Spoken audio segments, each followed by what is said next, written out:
Hey, Wargamers, welcome back. Purple Druid presents Wargame Culture.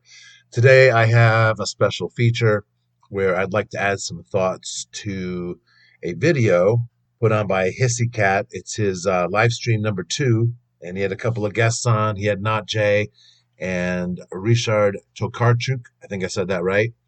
And they were talking about Richard's experiences in wargaming and game design, and they talked about a few topics that I would like to address because I didn't get to watch or participate in the stream because I was busy running a Dungeons and Dragons campaign session.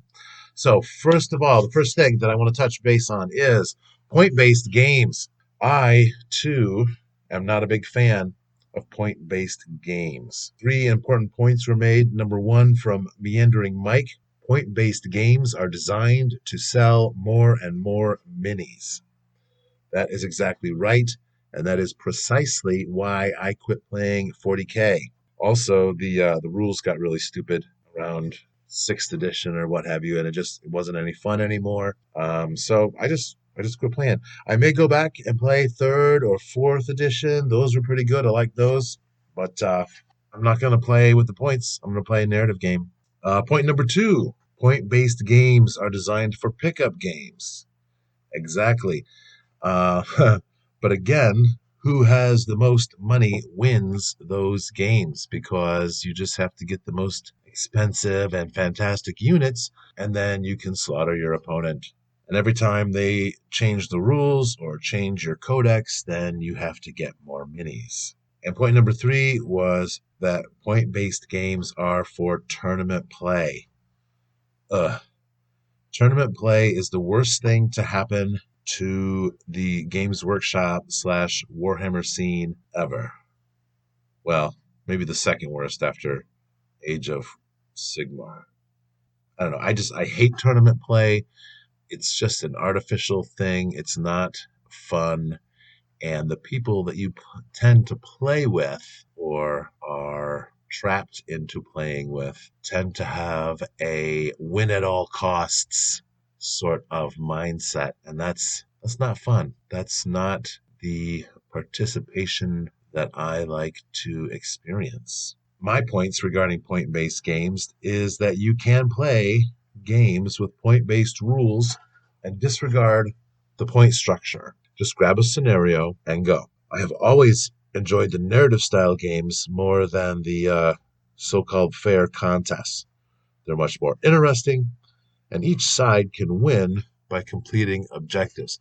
A well-constructed scenario with interesting and achievable objectives is much, much more fun than your basic, I have 1,000 points, you have 1,000 points, and we're going to fight to the last man. Next up, we had Not Jay talking about Fistful of Lead as a miniatures rules game. And Fistful of Lead is awesome. You can definitely use any minis, any scale, in any era with that rule set. You don't even need bigger battles to play big battles. Just use your units of figures in ranks or squads or whatever, depending on the area or the era that you're playing. Or if you have, say, some stands with 6 or 10 or 15 millimeter minis as groups on bases, you can use those.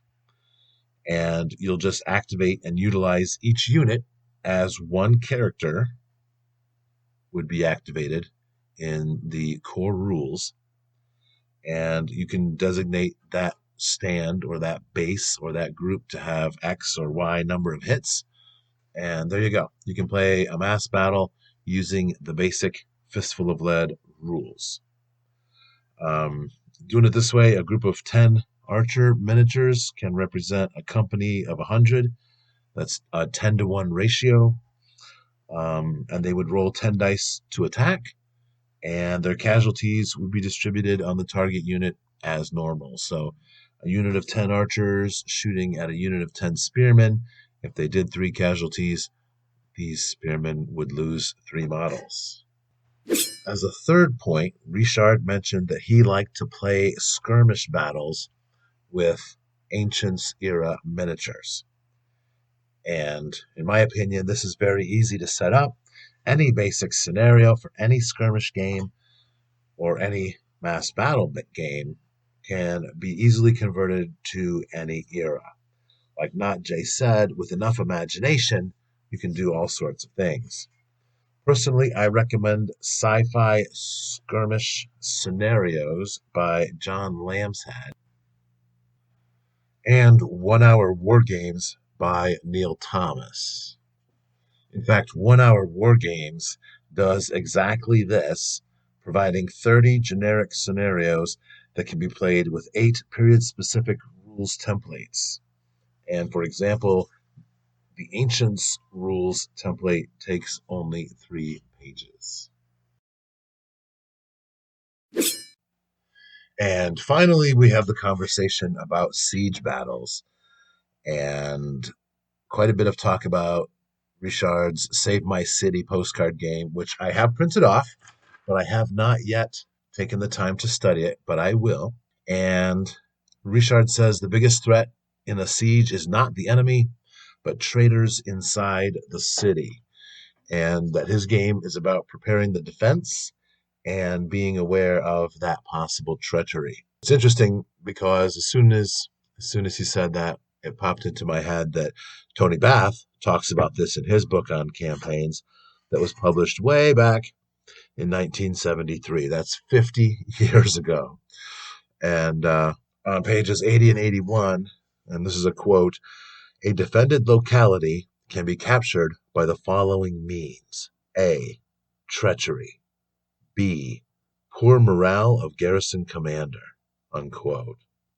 There are 4 more, but I think it's important that these 2 are listed first. And then here are the rules for determining that sort of treachery.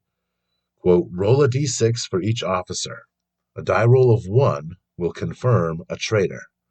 On a second roll of 1, 2, or 3, the treachery is successful, end quote. So that means that there's a 1 in 6 times 1/2 chance, which is about 8% for each officer. Each officer in the garrison in your city or fortress that's under siege has an 8% chance of giving up the goose. So that's pretty substantial, especially if you have decent-sized coterie of officers. So I think that's really amazing. Also, I've been thinking a lot about sieges myself, trying some different concepts for abstracting the rules for sieges, as well as being able to play them in a fun and entertaining, yet semi-realistic fashion on the table.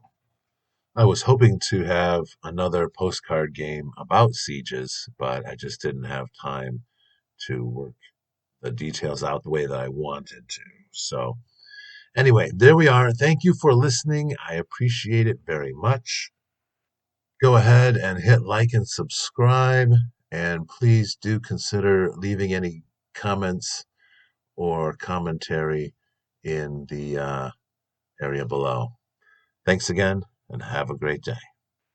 For those of you interested, the introductory music is Epic Battle Music Dragon Castle by Makai Symphony, and the background video is Battlefield War Strike by Video and Photo Design Studio.